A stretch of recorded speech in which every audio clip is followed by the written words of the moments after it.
किंवा केंद्र सरकारमध्ये पार्लमेंटमध्ये जेव्हा आम्ही कामं करतो त्या स्कीम्सचा फील्डवर काय इम्पॅक्ट होतो आहे याच्यासाठी आपल्याला सगळ्यांनाच माहिती आहे की म्हणजे सेशनचा महिना त्याच्यानंतर दौरा परत सेशन म्हणजे फील्डवर काय पॉलिसी इम्प्लिमेंटेशन होतं आहे नाही होतं आहे या सगळ्याचा आढावा घेण्यासाठी आज मी इथे आले. प्रधानमंत्री ग्राम सडक योजनेचे काही रस्त्यांची उद्घाटन आहेत, काही कंडोलन्स व्हिजिट्स आहेत. त्यानंतर मी वाईल्डलाईफ सँच्युरीज अजून आपल्या मतदारसंघात टुरिझम वाढवण्यासाठी काय करता येईल. आपल्याला आठवत असेल तुमच्या सगळ्यांच्या मदतीने आपण सगळ्यांनी एकत्र एफर्ट्स करून आज फ्लमिंगोज बघायला भिगवणमध्ये राज्यातून नाही देशातून लोक येतात.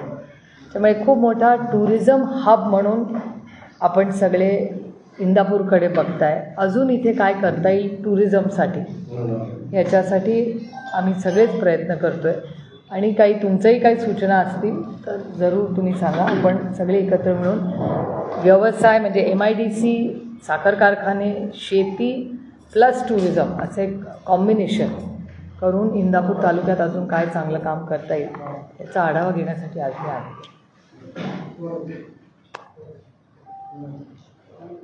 काल माणिकराव कोकाटे काल असे म्हटले की सरकारी योजनांमध्ये मोठ्या सरकारी योजनांमध्ये अंमलबजावणी करताना 4-5% म्हणजे 4-5% शासनामध्ये भ्रष्टाचाराला मान्यता देते का?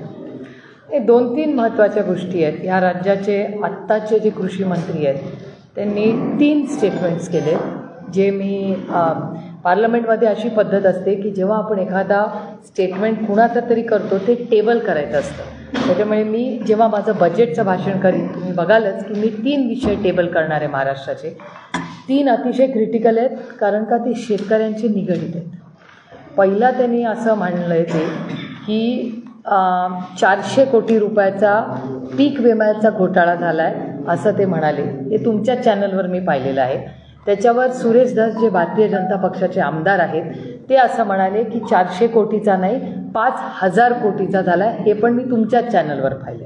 पण हा एकतर एखाद्या राज्याचे कृषी मंत्री म्हणतात, कृषी मंत्री म्हणजे सरकारच होतं ना, तर सरकारच कबुली करते की 400 कोटी रुपयाचा पीक विम्याचा घोटाळा झाला हे सरकार मान्य करते आणि त्याच सरकारमधले आमदार म्हणत आहेत की ते 400 कोटी नाही 5,000 कोटीचा. हा खूप सिरियस इश्यू आहे.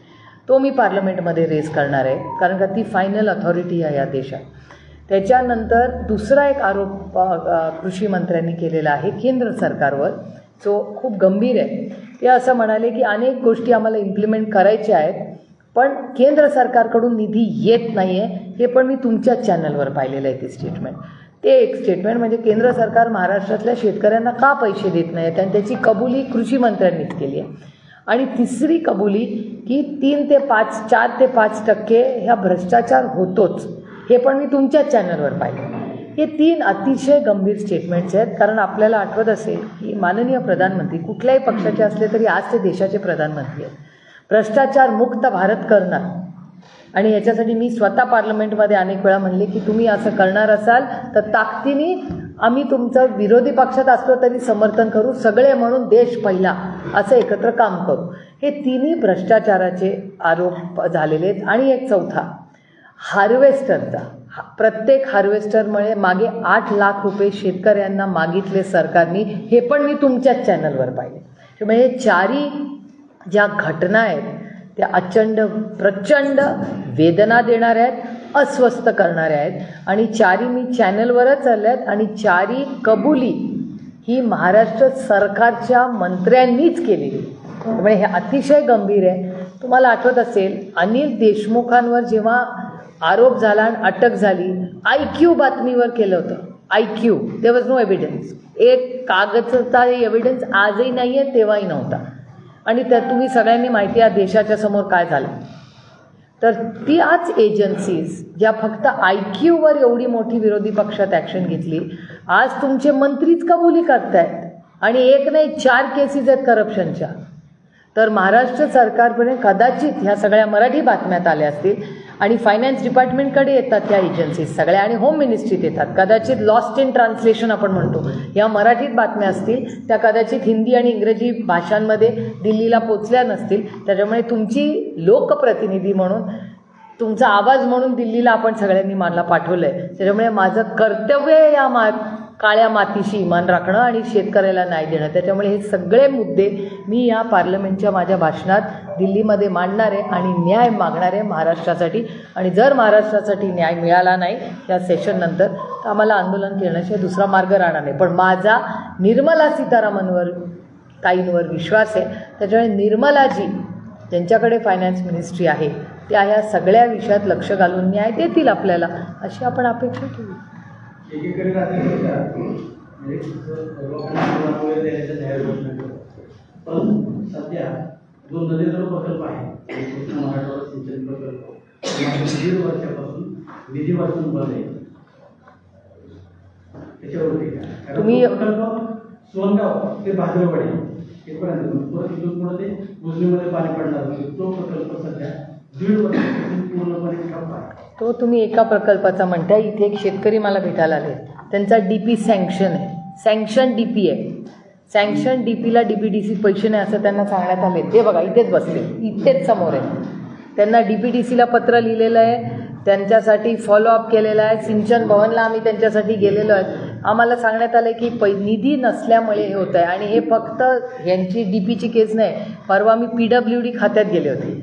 PWD खात्यातही मला हेच सांगण्यात आलं की तुमच्या मतदारसंघातले अनेक रस्ते हे पुढे डिले करावे लागतील. 40,000 कॉन्ट्रॅक्टर्स, हे पण तुमच्या चॅनलवर आली ना बातमी की 40,000 कॉन्ट्रॅक्टर्सचे पेमेंट आज महाराष्ट्र सरकारने केलेलं नाही. हे आरोप मी कुठलाही करत नाही. मी जे वर्तमानपत्र आणि तुम्ही कव्हर करता त्याचे फॅक्च्युअल पोझिशन तुम्हाला सांगते. त्यामुळे मग हा निधी उपलब्ध का नाही आहे, मग बजेटचं काय, महाराष्ट्राची आर्थिक परिस्थिती काय आहे याच्यावर मी गेले अनेक वर्ष बोलते. आता तुम्ही वास्तव बघता काय होतं ते. काही महिन्यापूर्वी किंवा काही दिवसापासून मोठ्या प्रमाणात उत्खनन होत आहे. त्यांना सोडलं जातं, कायदा सुव्यवस्था आहे, त्याबद्दल काय? तुमच्या प्रश्नातच कायदा सुव्यवस्था राहिली नाही हे का जर पत्रकार एवढा अस्वस्थ होऊन मला प्रश्न विचारतोय, तुमच्या प्रश्नातच माझं उत्तर आहे. हेच तर मी किती महिने म्हणते. आणि मग आमच्यावर टीका होते की आम्ही फक्त टीकाच करतो. आम्ही फक्त फॅक्च्युअल सांगतोय सरकारला. एवढं मोठं मॅन्डेट, आज 2 महिने झाले या सरकारला बसून, 2 महिने पूर्ण झाले, 60 दिवस झाले. आपल्याला 100 दिवसाचा कार्यक्रम देणार होते आठवतं, त्यातले 60 दिवस गेले, 40च राहिले. या 60 दिवसात काय झालं, मंत्रीपद, त्याच्यानंतर पालकमंत्रीपद. आपल्या तर इंदापूरवर एवढा अन्याय झाला, आपल्या इंदापूरला कुठलं पालकमंत्रीपदच नाही मिळालं. तो पण मी विषय घेणार आहे. मुख्यमंत्र्यांना मी भेटायला जाणार आहे की आमच्या इंदापूरवर का अन्याय करताय, आमच्या इंदापूरला का तुम्ही दुसऱ्या कुठल्या तरी जिल्ह्याचं पालकमंत्रीपद देत नाही. ह्याच्यासाठी पण आपल्याला आवाज उठवायला पाहिजे ना. शेवटी इथल्या लोकांनी पण मलाच इथे लोकप्रतिनिधी म्हणून काम करायची संधी दिली, ती पण जबाबदारी माझीच आहे.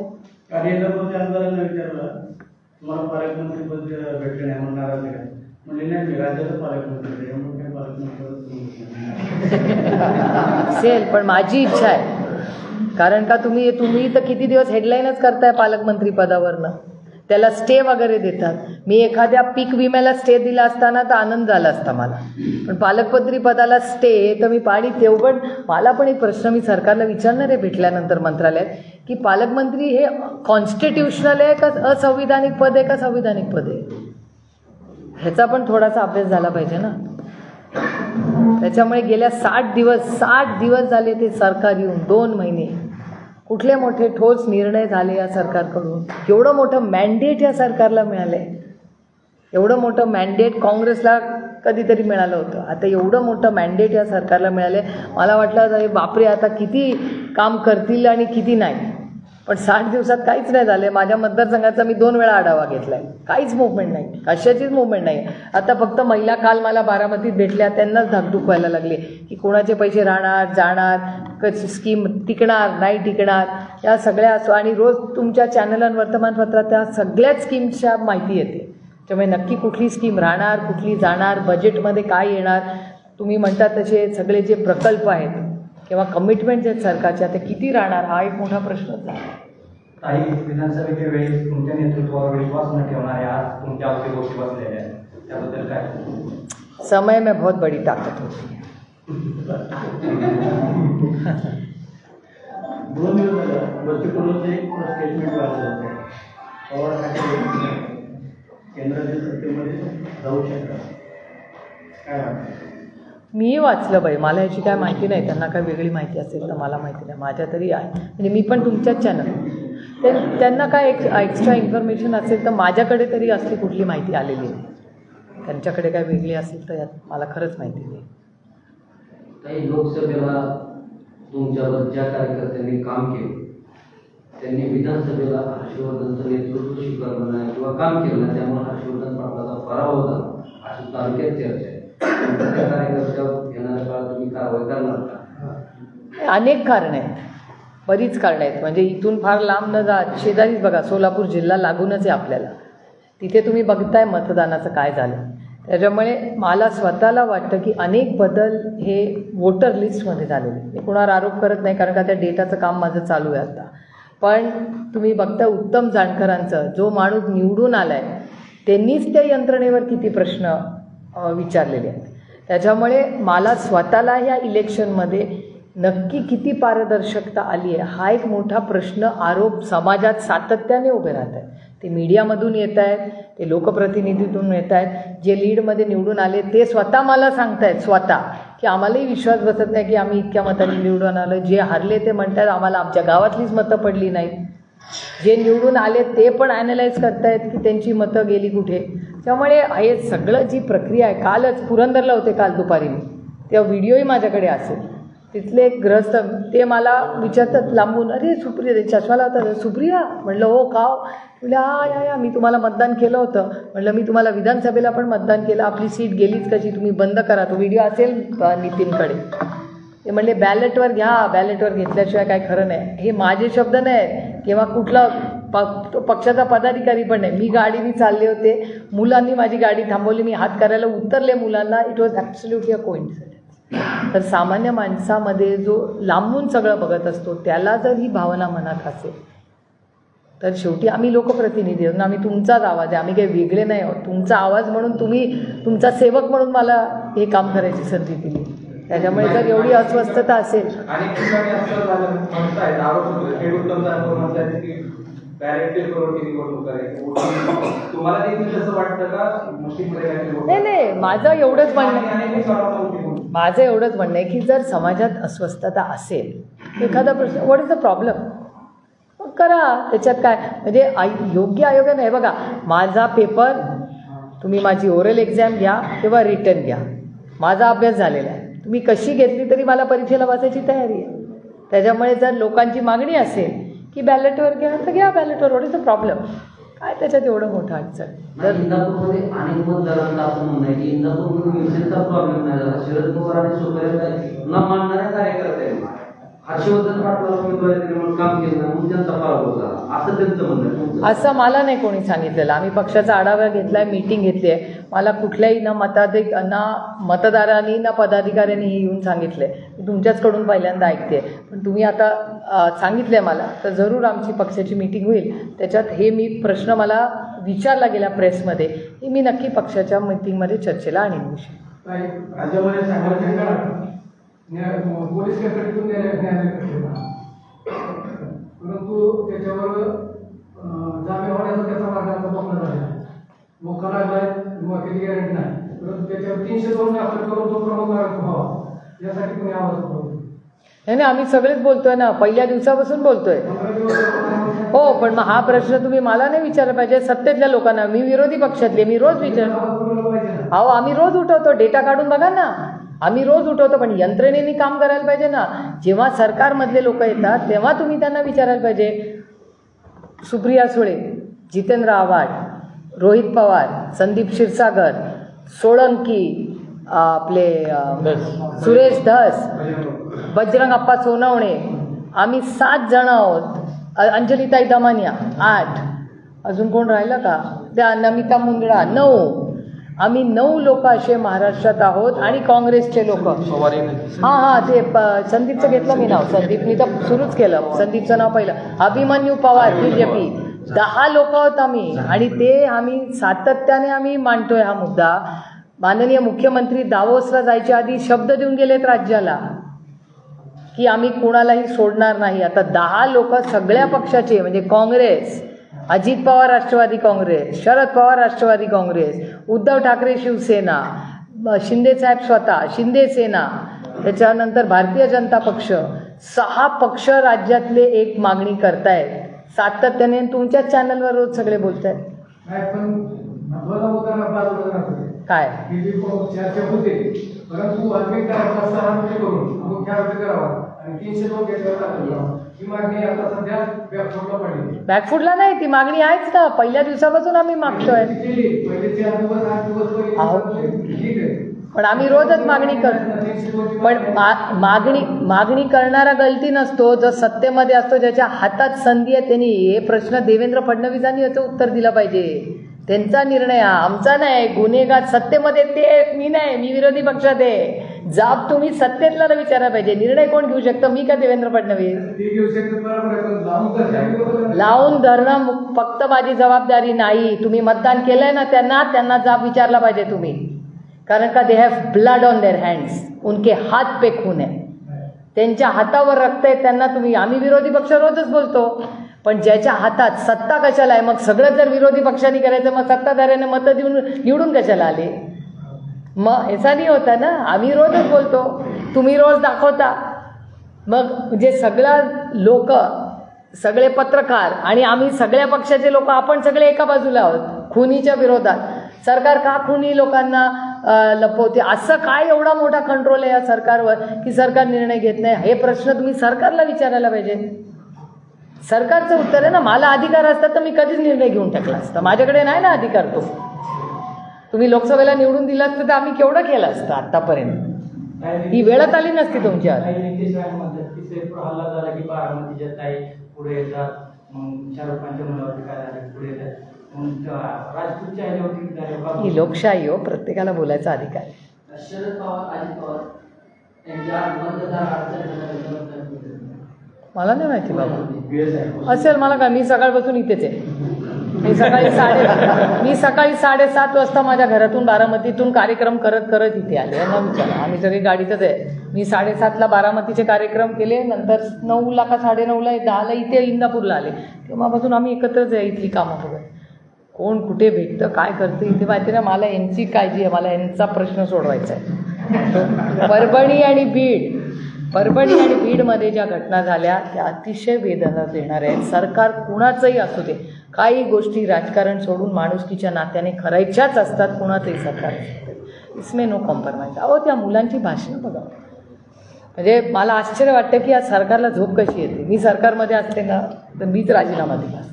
ॲक्च्युली काहीतरी नैतिकता असते की नाही.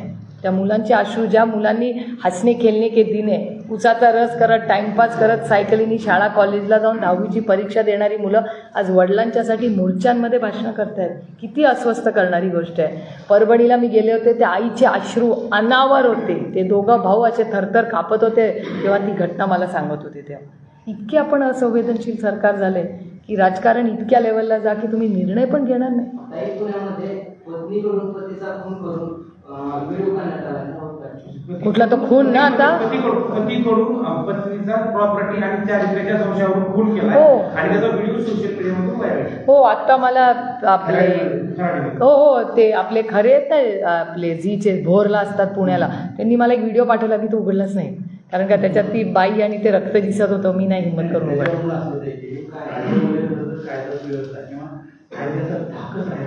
हो हे ॲब्सोल्युटली राईट. तुमचं अगदी बरोबर आहे. मी जेव्हा जेव्हा ह्याच्याबद्दल बोलते माझ्यावर उलटे आरोप होतात की ह्या सारखंच बोलतात सरकारच्या विरोधात. मी गेले आत्ता म्हणत नाही, मी गेले 2 वर्ष बाय डेटा सांगते की आज हे दुर्दैव आहे की सारखंच. तुम्हाला आठवतं आहे पोलिसनी आपली गाडी थांबवलं की आपण घाबरून थांबायचो की बाबा नो रिस्क. तेव्हा कुठलाही कॅमेरा नव्हता. तरी धाक होता की नाही त्या वर्दीचा. आपण सगळे लहानाचे मोठे होत होते. आता कोण आहे जाऊन सगळं पोलीसची कॉलर धरतात. हिंमतच कशी होते. धाकच भीतीच राहिली नाही का लोकांना. एवढा कॅमेरा आहे, हा मोबाईलचा कॅमेरा असतो तरी या वर्दीची कशाची भीती नाही राहिली या देशामध्ये. ही चिंताजनक नाही आहे. मी हे सरकार आल्यावर 15 दिवस 1 महिन्यात क्राईमचा डेटा वाढल्यावर मी महाराष्ट्राच्या माननीय मुख्यमंत्र्यांना विनंती केली की बीडची घटना झाली आहे, त्याची परभणीची घटना झाली आहे, एवढी अस्वस्थता देशात, एक ऑल पार्टी मीटिंग बोलवा. कधीतरी राजकारण बाजूला ठेवून महाराष्ट्रासाठी सगळे एकत्र ॲटलिस्ट हे जे अस्वस्थता आहे ती शांत करण्याची गरज आहे. मला सांगा, दावोसला गेले, जर अशा रोज इन्व्हेस्टमेंटच्या इथे खून आणि हे एक्स्टॉर्शन सुरू झालं तर इन्व्हेस्टमेंटला चांगलं आहे काय वातावरण मला सांग. दुसऱ्या कुठल्या राज्यातून ऐकू येतं का असं एक्स्टॉर्शन. महाराष्ट्रात पहिल्यांदा असं झालं असेल की extortion, it is just shocking. का आपण हे सगळं सहन केलं आणि ह्याच्यावर का नाही ॲक्शन झाली. 40 दिवस आणि फक्त मी सांगते ना, महाराष्ट्राच्या मीडियाचे कितीही आभार मानले तरी कमीच आहे. ज्या माणुसकीने तुम्ही रिपोर्टिंग करताय आणि जो रिपोर्टर बीडला जाऊन आलाय ना तो ढसाढसा येऊन रडलाय. ढसाढसा म्हणजे ते म्हणलं ताई असहाय्य होतं आणि चॅनल्सवर रडलेले आहेत. आठवत असेल तुम्ही, त्या मुलाचा वाढदिवस होता तेव्हा NDTने एक स्टोरी केली होती. तर आठवता तुम्हाला, he could not control his emotions. भयानक आहे ती परिस्थिती. आणि ही वैयक्तिक लढाई नाहीच आहे आमची कुणाशी, आमची त्या प्रवृत्तीच्या विरोधात. जर बीडमधल्या महिलेला घराच्या बाहेर जाताना भीती वाटत असेल, ही लाजिरवाणी गोष्ट नाही आहे आपल्यासाठी. आपण मुलींना एनकरेज करतो की मुलीच्या तुम्ही मुलगा आणि मुलगी समान आहात. हो, मी रात्री फिरत असते, रात्री तिथून निघते कोल्हापूर. मी कधी विचार पण करत नाही महाराष्ट्रात फिरताना मला कधीही भीती वाटत नाही. पण मी जेव्हा दिल्लीत फिरते तेव्हा मला भीती वाटते, अरे गुडगाव जाना आहे, अरे नको. एक सायकोलॉजिकली आहे. इथे काय धडा घुमो काय वाटत नाही. रात्री 11 वाजता निघालं मुंबईवरनं, 2 वाजता बारामतीला आलं, मनात पण येत नाही की भीती वाटते की आपल्याला कोण काय. नथिंग. एवढा महाराष्ट्राच्या पोलिसांवर माझा विश्वास आहे, अजूनही आहे. पण काहीतरी मिस होतं याच्यात, काय चुकतं ह्याच्यासाठीच तर आपण सगळ्यांनी एकत्र येऊन काहीतरी राज्यासाठी केलं पाहिजे ना. आणि ह्याच्यासाठी ॲक्शन्स पण झाले पाहिजे. तुम्ही म्हणता ते बरोबर आहे, गुन्हे का दाखल होत नाही, का ॲक्शन घेतली. तो व्हिडिओ तुमच्याच चॅनलवर मी पाहिला परवाचा, ते कुठल्या तरी हॉटेल का कशा तरी 1, 2, 3 असे जात आहेत सगळे. असा कसा होऊ शकत आहे. खरं तर गुन्हेगिरी पोचायला किंवा गुन्हेगिरी वाढायला राज्यकर्तेच जबाबदारीला असं वाटत नाही. मान्य, पूर्णपणे मान्य. त्यांना प्रोटेक्शन देणं हेच चुकीचं आहे. आणि जर जेव्हा तो पकडला जातो त्याला 0 टॉलरन्स दाखवला गेला पाहिजे. तो टॉलरन्स दाखवला तरच पुढे सुधारणा होईल. कोणीही प्रोटेक्ट करू नये या मताची मी आहे. जबाबदार राजकारणी हो, मान्य करते ना मी, पूर्णपणे मान्य. Absolutely right you are. त्याच्यात यांनीच सगळ्यांनी मिळूनच, म्हणून तर ऑल पार्टी मीटिंग पाहिजे. म्हणून मी म्हणते देवेंद्रजींना की तुम्ही प्लीज एक ऑल पार्टी मीटिंग द्या, सगळ्यांना बोलवा, सगळे मिळून अकाउंटेबिलिटी घेऊ राज्याची. तरी हे करावं लागेल. कारण का राज्याचं हित नाही, बाकीच्या राज्यांना केवढा पॉझिटिव्ह डेटा येतोय. डॉक्टर रत्नाकर महाजनांनी एक असं ट्विट केले, फेसबुकला पोस्ट केली होती की आतापर्यंत जेवढे पण कॉन्फरन्स आहे आणि आपण गेलेले प्रतिनिधी आणि तिथून दिलेली ईमेल त्याची पत्रिका काढावी, हे विरोधी पक्ष काय मागणी करतात. डॉक्टर रत्नाकर वाटलं त्यांनी ती पोस्ट केली, पण एक विरोधी पक्षाचे तुम्ही एक खासदार आहात म्हणून तुम्हाला काय वाटतं. नाही, दावोसवर मी परवा दिवशीच मोठं पत्र लिहिलं आहे मुख्यमंत्र्यांना. कारण का मी जे फोटो पाहिले ते 2 लोकांचे मेन फोटो पाहिले मी. एक सज्जन जिंदल, जे वर्षापासून 3ऱ्या मिनिटाला लिहितात, त्यांनी मी प्रेसमध्ये काल का परवाच बोलले. सज्जन जिंदलांचं घर आणि माननीय मुख्यमंत्र्यांचं घरमध्ये गाडीचं 3 मिनिटाचं अंतर आहे आणि चालायचं 7 मिनिटाचं अंतर. आणि अमित कल्याणी जे पुण्याला राहतात, अनेक वेळा माननीय मुख्यमंत्री पुण्याला येतात. मागच्याच आठवड्यात लग्नासाठी आले होते, अनेक विकास कार्यक्रमात पुण्याला ते येतातच मुख्यमंत्री. आणि अमित कल्याणी मुंबईला खूप वेळा जातात. तर सज्जन जिंदल आणि अमित कल्याणींची सही करण्यासाठी दावोसला जायची गरजच नव्हती. पण त्याच्याहून जास्ती अस्वस्थ करणारी गोष्ट कुठली होती माहिती का. मला उदय सामंतकडून माझ्या अपेक्षा जास्त आहेत. मी उदयवर टीका करत नाही, कारण का उससे मैं ज़्यादा उम्मीद थी. मला कधीच वाटलं नाही की उदय सामंत असं करतील. एकतर या देशाचा संविधानातले अनेक नियम कायदे आहेत की जेव्हा आपण परदेशात जातो तेव्हा आपण देशावर कधीच टीका करत नाही. आणि राजकीय विषय, आणि मागे लिहिलं मॅग्नेटिक महाराष्ट्र. आता मॅग्नेटिक महाराष्ट्राचा, दावोसचा आणि इथल्या पक्षफोडीचा काय संबंध. तुम्ही एक तर फॉरेन सॉईलवर आहात, त्याच्यामुळे देशाच्या विरोधात काहीच बोलायचं नसतं. पॉईंट नंबर 1 हा प्रोटोकॉल. आणि दुसरी गोष्ट की मॅग्नेटिक महाराष्ट्राचा तुमचं सरकार एवढं, दिल्लीमध्ये सरकार, गल्लीमध्ये सरकार, तुमचं एवढी मोठी मॅन्डेट असताना म्हणजे ह्या सगळ्यांनी उद्धवजींचं नेतृत्व मान्य करूनच सरकार आणलं. तुम्ही सरकारमध्ये एवढा मोठा मॅन्डेट आहे त्यांना, तरी तिथे मॅग्नेटिक महाराष्ट्रामध्ये फोडाफोडी. त्यांनी काय मॅग्नेटिक महाराष्ट्र होणार आहे का? काय मॅग्नेट होणार आहे का? त्याच्याऐवजी जे एक्स्टॉर्शन बंद झालं ना, तर ते महाराष्ट्र जास्ती मॅग्नेटिक वाटेल हे पक्ष फोडण्यापेक्षा. त्याच्यामुळे इंडस्ट्रीला काय आवडतं? इंडस्ट्रीला रेड कार्पेट, स्टेबिलिटी पाहिजे. त्यांना 2 महिने 60 दिवस झाले, कुठला मोठे निर्णय झाले. मध्ये मी देवेंद्रजींबद्दल चांगलं बोलले, सगळ्यांना वाटलं ह्या कशा काय चांगलं बोलायला लागला, कारण का इट इज अ फॅक्ट. एकच माणूस आहे, तो काम करतो 60 दिवस झाले. आणि गमतीचा भाग आहे, मी आणि अमोल कोल्हेंनी अनेक मंत्र्यांच्या वेळी मागितल्या, नॉट अवेलेबल इन मंत्रालय. कुठले दिवस तुम्ही असाल? कॅबिनेटचे एकच दिवस येतात सगळे. तर मी आणि अमोल दादांना का भेटायचं होतं की पार्लमेंटला जायच्या आधी आम्हाला काही विषय घ्यायचे होते की आम्हाला दिल्लीला फॉलोअप करायला काय विषय तुम्ही आम्हाला सांगा, त्याप्रमाणे आम्ही नियोजन करू, दिल्लीला मंत्र्यांकडे जाऊन फॉलोअप करू. ह्याच्यासाठीच आम्हाला निवडून दिले ना, पार्लमेंटमध्ये जाऊन फॉलोअप करायला राज्याच्या कामांचा. कशाचा? त्यांनाच माहिती की काय करता येते. माझं म्हणणं आहे पारदर्शकपणे फास्ट ट्रॅक कोर्टमध्ये परभणी आणि बीडच्या केसेस या पारदर्शकपणे झाल्या पाहिजेत. आणि तुमचं पण मी कौतुक करते, काय काय तुम्ही ते फिल्म्स दाखवतात, त्यांचं इथे घर, ह्याच्या नावावर घर, गार्ड, ड्रायव्हर, हे ओ माय गॉड, मला असं चक्कर येऊन बघते थोड्या वेळाने की हो क्या आहे. त्याची सगळी जी PDF आहे सगळी, त्यामुळे त्याच्यातूनच ह्या गोष्टी सगळ्या बाहेर आल्या ना. पीक विमा त्याच्यातूनच आला, हार्वेस्टर त्याच्यातूनच आलं, इलिगल प्रॉपर्टीज आल्या. आणि माझा एकच प्रश्न आहे की हे सगळे आरोप ऑन डेटा आहेत. अनिल देशमुख, छगन भुजबळ साहेब, संजय राऊत साहेब, नवाब मलिक, ह्यांच्या सगळ्यांवर आईस, मी किती वर्ष आईस बोलते, बच्चा इस राज्य में अभी आईस जानता. इन्कम टॅक्स, CBI आणि ED केवढ्या झाल्या. त्यांच्या कुटुंबाचं दुःख कोणी पाहिलं? मी पाहिलं.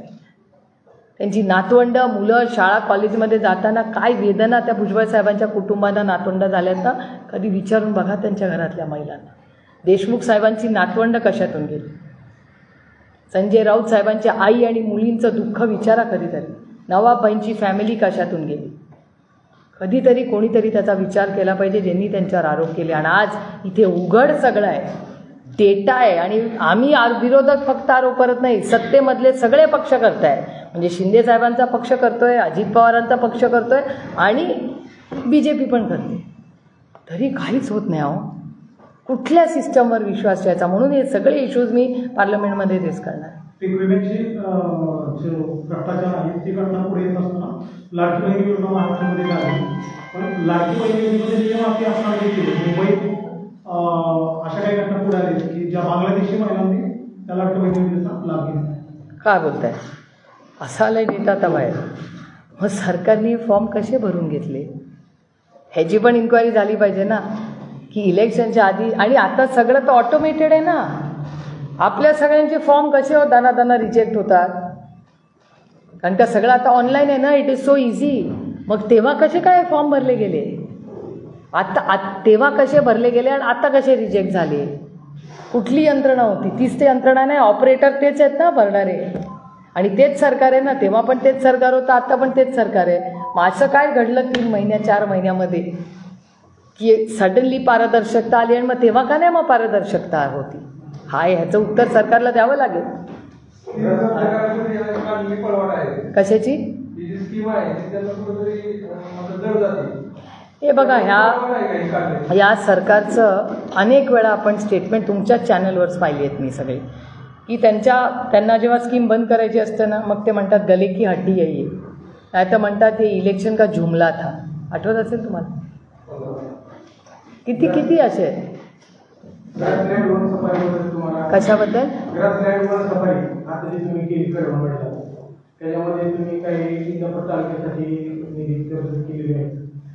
नाही, एकतर मी पहिल्यांदा नाही, मी अनेक वेळा आले. महाविकास आघाडीच्या काळातली ही स्कीम आहे, त्याच्यामुळे त्या काळात हे काम सुरू झालं होतं. तेव्हा बर्डे मामा फॉरेस्ट डिपार्टमेंटचे मंत्री होते, आपल्याला आठवत असेल. त्यामुळे महाविकास आघाडीच्या काळात हे काम सुरू झालं आहे. आणि आज ते पूर्ण होऊन लोक पर्यटक तिथे येत आहेत, ह्याचा मला मनापासून आनंद आहे. आणि आता त्यांना बराचसा निधी पाहिजे, पण जेवढा निधी सरकारकडून हवा आहे तेवढा अजून आलेला नाही. तर ते आता CSRच्याही शोधात आहेत. तर सरकारशीही मी बोलीन, महाराष्ट्र सरकारशी आणि केंद्र सरकारशी. गणेश नाईक साहेब त्याचे मंत्री आता आहेत. मी गणेश नाईकांची त्यांची वेळ मागून कसा निधी जास्तीत जास्त मिळेल ह्याच्यासाठी हेही करेन, किंवा केंद्र सरकारमधून काही येईल किंवा CSR या सगळ्यासाठी प्रयत्न करू. शासकीय योजनेसाठी पैसा नाही, सध्या कुठल्याच योजनेला पैसा आला नाही, 3 वर्ष झालं, त्याच्याबद्दल काय? मला काय आश्चर्य वाटत नाही. मी फायनान्शियल सिच्युएशन ऑफ द स्टेटवर किती महिने वर्ष बोलते मी, तेव्हा माझ्यावर टीका होते अखंड.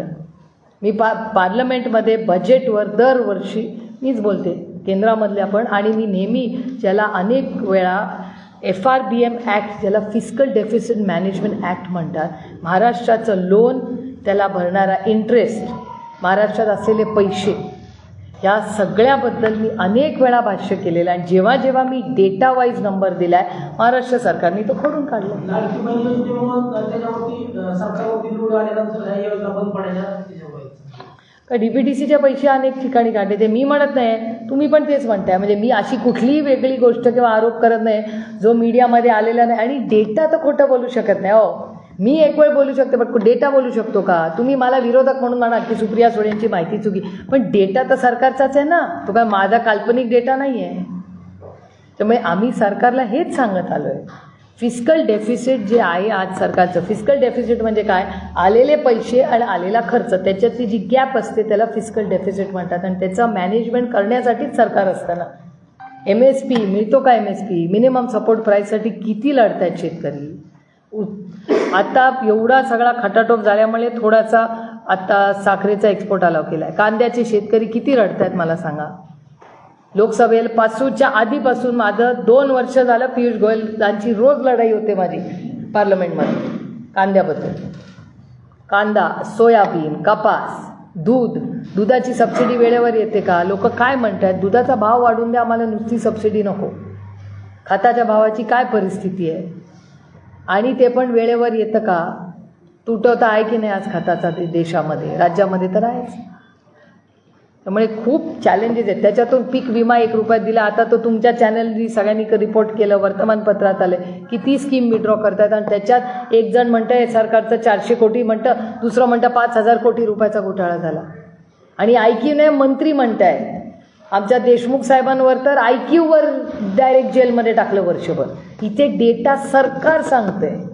ह्याच्यापेक्षा अजून काय भयानक असू शकतं मला सांगावं. शेतकऱ्याला पण सोडलं नाही आलं, काय बोलायचं. कोणावर? स्वयंपालिकांवरती चाचवला झाला, त्यातला नेमका आरोपी कोण आहे तो अद्याप पण एकदम क्लिअर पर्सन झालेला नाहीये. म्हणजे जो आरोपी मिळाला आहे त्याचा फेस डिटेक्ट होत नाहीये, ते चालू आहे. हे असताना आणखी मुंबईतील 3 बड्या कलाकारांना मेल आला त्यामध्ये, ज्याच्यामध्ये राजपाल यादव, सुगंधा मिश्रा आणि रेमो डिसूजा यांना धमकी दिला आहे. मगाशी हे म्हणले ते अगदी बरोबर आहे की ही भावना अशी आहे की वर्दीची भीतीच राहिली नाही कोणाला. हे अतिशय चिंताजनक आहे. म्हणून मी देवेंद्रजींना विनंती करते, आल्या आल्या ऑल पार्टी मीटिंग लावा. आपण सगळ्यांनी मिळून महाराष्ट्राची ही जी परिस्थिती आहे ही फार चांगली नाही. सारखे आता ह्या तुम्ही म्हणला तो खून, चाकू, मग ते दुसरं काय कोयता गँग पुण्याची, पुण्यात तर क्राईम वाढलं. माझ्या स्वतःच्या लोकसभा मतदारसंघाचा डेटा मी सांगते. पेटी ज्याला आपण म्हणतो, थेफ्ट ज्याला इंग्रजीमध्ये म्हणतात, म्हणजे चेन स्नॅचिंग, पाकिट, सारा, ह्या सगळ्या गोष्टी वाढल्या आहेत की नाही आधीपेक्षा. या कधी वाढतात? समाजात जेव्हा इकॉनॉमिकल क्रायसिस येतो तेव्हा या गोष्टी क्राईम वाढतो. याचं डायरेक्ट कोरिलेशन आहे.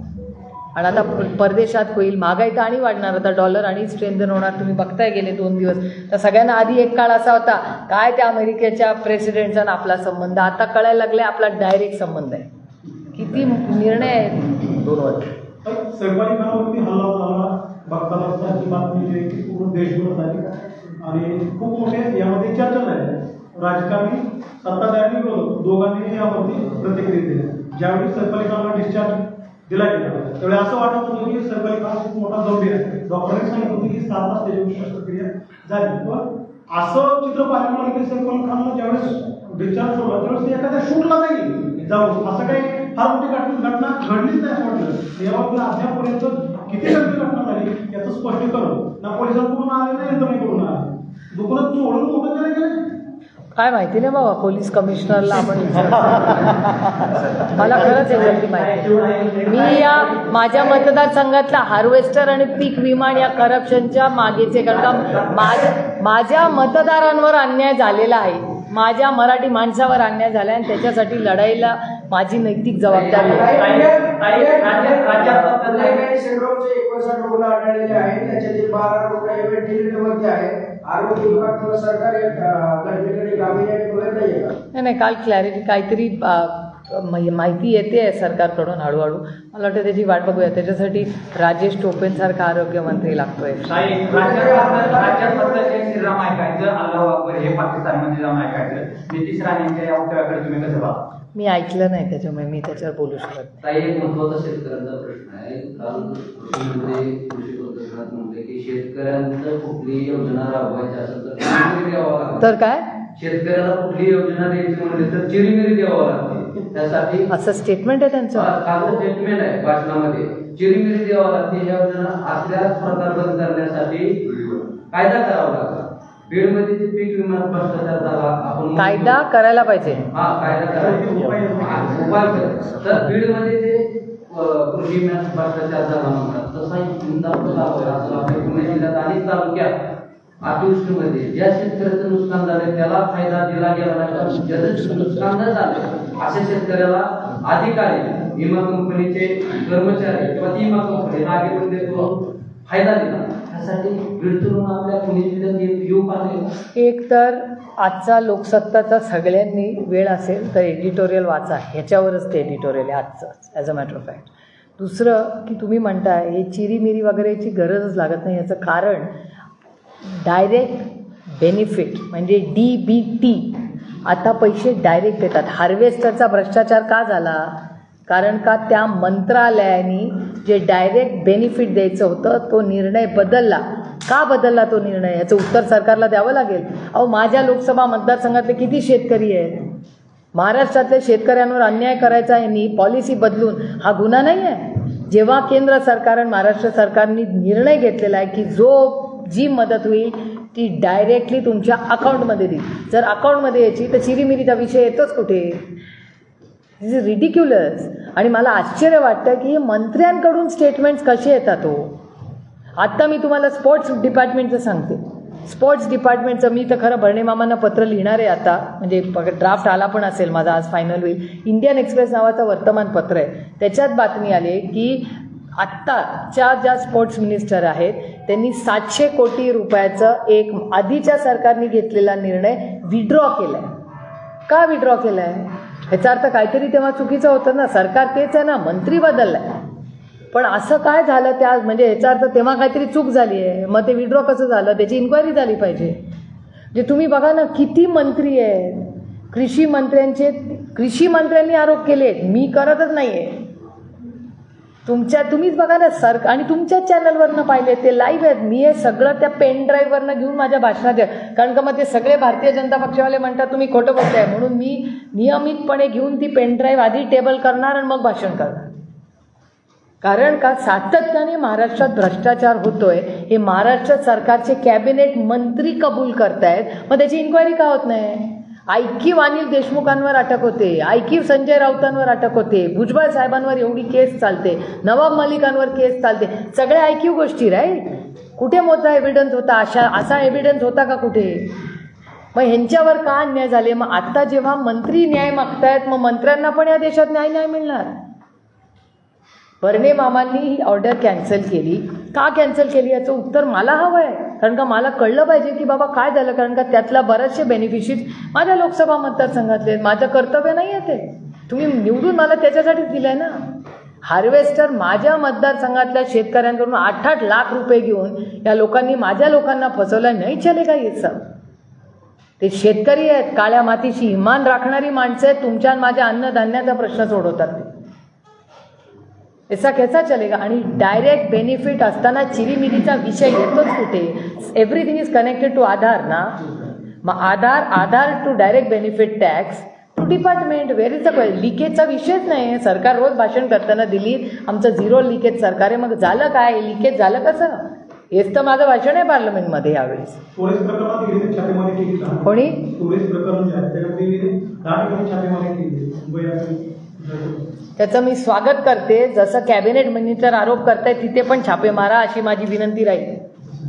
ते एक तर साखर हंगाम, कशाचा? साखर हंगाम. जसं ठेकेदार रस्त्याच्या कामासाठी ड्रील कसं आहे, जसं साखर कारखानदारांनी ड्रील केली ना, त्या विषयी पुढे जायचं. अशी अस्वस्थता दिसते मला. मी परवा सोमेश्वर माळेगावला पण होते, काल मी दौंडला पण होते. तुमचा प्रश्न अगदी रास्त आहे, कारण का ही भावना सगळीकडे राज्यात दिसते.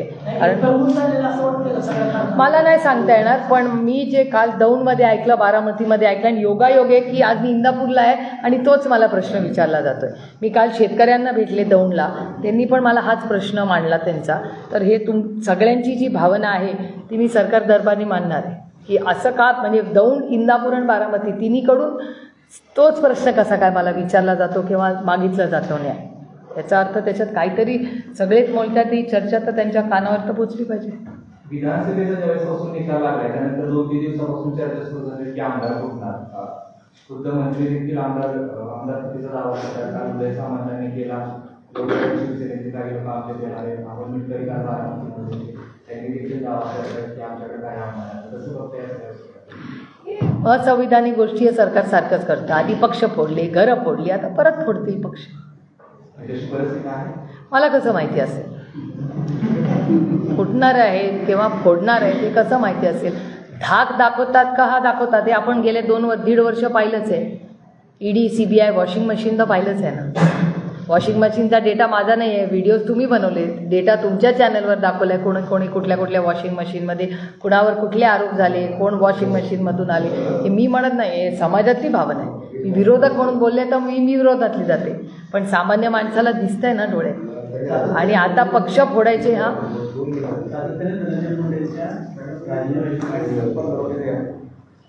मी पहिल्या दिवसापासून म्हणते काही गोष्टी नैतिकतेने करायच्या असतात. नैतिकता, मी आज त्यांच्याबरोबर असते ना तर मी नैतिकतेवर दिला असता. कारण का आपण ज्या यंत्रणेत काम करतो, ज्या संघटनेत काम करतो, तिथे नैतिकता ही असलीच पाहिजे. आम्ही लोकप्रतिनिधी आहोत, तुमची सेवा करण्यासाठी आलो होतो. ती तुम्ही ठरवता आम्ही कुठे बसायचं आणि आम्ही काय करायचं. त्याच्यात नैतिकता राहिली आहे का नाही, माझी एवढीच विनंती आहे. पहिल्या दिवसापासून जर सगळ्या पक्षाच्या लोकांची एक भावना असेल तर नैतिकतेवर निर्णय घ्यावा, हे माझं मत आहे. जे पहिल्या दिवसापासून आजपर्यंत मी तेच म्हणते. शेतकऱ्याच्या कर्जमाफीचा जाहीरनाम्याविषयी जे सत्तेमध्ये आहेत त्यांना विचारा. मी परवा विचारला हा प्रश्न. मी सत्तेत नाही, मी परवा बोलले ऑलरेडी, मी रोज बोलते, मी पार्लमेंटमध्ये पण बोलणार. मी निर्मलाजींना सांगणार आहे 7-12 कोरा करा. मी परवा भाषणात बोलले. जे प्रश्न तुम्ही सत्तेतल्या लोकांना विचारायला पाहिजे ते मला विचारतं. मी कशी अकाउंटेबल? जिसने प्रॉमिस किया उसको पूछो. आमचं सरकार असताना तर आत्तापर्यंत 60 दिवसात 7-12 कोरा करून आमच्या महिलेला 3,000 रुपये देऊन आम्ही मोकळे राहून सुजलाम सुफलाम झालं असतं राज्य. आत्तापर्यंत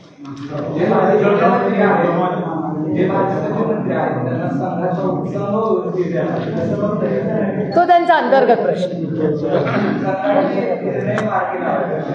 आता आपल्याकडे डेटा नाही, तो प्रूफ आला पाहिजे ना. डेटा आता येऊ दे, डेटा आल्यावर आरोप करू. पण आता त्यांचं सरकारीमध्ये ते होणार आहे का नाही हे काळच ठरवेल. पण मला हे माहिती नाही, पण तुमच्या चॅनलवर आलं होतं की सगळ्यांचेच OSD माननीय मुख्यमंत्री ठरवणार आहेत, सगळ्यांचे, तिन्ही पक्षाचे.